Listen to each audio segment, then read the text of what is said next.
প্রিয় দর্শক, আসসালামু আলাইকুম। কেমন আছেন আপনারা? আমি আজ কথা বলতে যাচ্ছি ঢাকা বিশ্ববিদ্যালয়ের ক্যাম্পাসের উচ্ছেদ অভিযান নিয়ে। সেখানে ডাকসু সদস্যরা এই উচ্ছেদ অভিযান পরিচালনা করছেন, কিন্তু আমরা সেখানে দেখতে পাচ্ছি ডাকসু সদস্যের উচ্ছেদ অভিযান নিয়ে অনেকেই সমালোচনা করেন। আমি এই সমালোচনার যথাযথ যুক্তি খুঁজে পাচ্ছি না।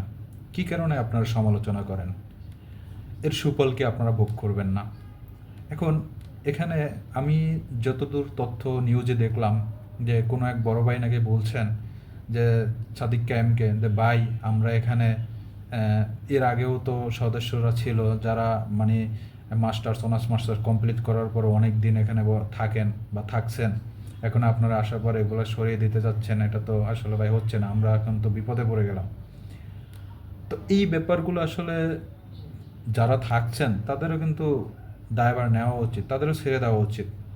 দেখেন, আপনার এলাকা থেকেই তো আপনার ভাইরা বা আপনার বোনেরা, আপনার আশেপাশের কেউ না কেউ তো পড়তে আসবে। সবাই তো একটা সিট পেতে চায়। যদি ঢাকা বিশ্ববিদ্যালয়ে কেউ চান্স পায়, সবাই তো সিট পেতে চায়। তো আপনাদেরও তো উচিত এগুলো ছেড়ে দাও। ডাকসু সদস্যের এই অভিযানে অনেকেই মনে করেন যে এটা আসলে ঠিক না। আসলে এটা ঠিক না কেন? এটা তো অবশ্যই ঠিক হওয়ার কথা। আপনারা দেখেন, যদি এখানে এখানে কারা আসে, রাত্রে কারা বসবাস করে, এখানে একটা মাদকের আখড়া বসে এইসব এরিয়া, এই ক্যাম্পাসে।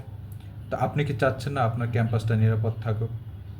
আপনিও তো চাচ্ছেন যে না, এটা ভালো থাকুক। এখন দেখেন, আমরা ঢাকা বিশ্ববিদ্যালয়ে পড়তে পারি নাই, কিন্তু আমাদের কিন্তু একটা মানে জীবনের বড় ইচ্ছে ছিল যে ঢাকা বিশ্ববিদ্যালয়ে পড়ব। কিন্তু আপনারা সুযোগ পেয়েও আসলে এটার সৌন্দর্য বজায় রাখতে পারছেন না। আমি আশা করি যারা এর বিরোধিতা করেন, বিরোধিতা না করে ডাকসু সদস্যদের সাহায্য করুন, এখান থেকে বহিরাগতদের উচ্ছেদ করুন।